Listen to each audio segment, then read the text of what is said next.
Marathon training came with 2 lessons this week. Make the best of whatever the situation I find myself in, and adjust the plan when the moment calls for change. These are tricky lessons to learn when I get hyper-focused on training by the book. It's easier to do just what the plan says than to improvise based on the real conditions. But these are healthy lessons, especially given the nature of the marathon itself, where things most likely will not go precisely to plan. Here's a snapshot, day by day, of what brought these lessons about. Sunday started early with a 14-mile long run through some treacherous snow-covered streets, followed by a weekend trip across the state where I learned to luge.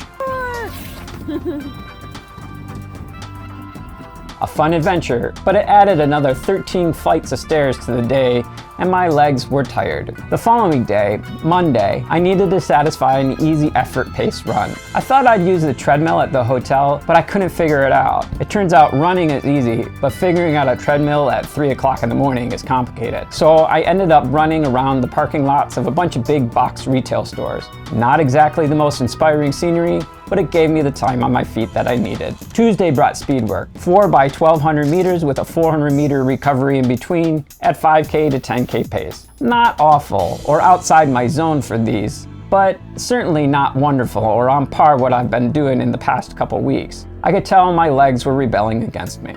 Wednesday, rest day. Thank goodness. This brings us to Thursday, which is, in theory, marathon pace practice day. Over the past 2 training cycles, each 18 weeks, I can only think of 2 instances where I abandoned runs, apart from my COVID runs. This week, I added another workout to this infamous list. Overnight, between 5 p.m. and 2 a.m. the next morning, 3 to 4 inches of snow fell. I made it out before the snowplows, so despite my best efforts, I simply could not get up to marathon pace. After a warm-up mile, then 3 miles of effort, I called it in and headed for home.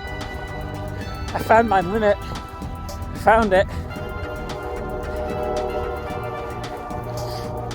There was nothing productive about the miles I was putting in, and I was just wearing my body down. I gave it another go in the evening, to no avail. I still wanted the marathon pace practice, and on Friday the roads were clear, so I did it. 1 mile warm-up, 7 miles at marathon pace, and 1 mile cool down. Still not excellent conditions, but more of a fair fight, and a little bit of redemption after the disappointment of the day before.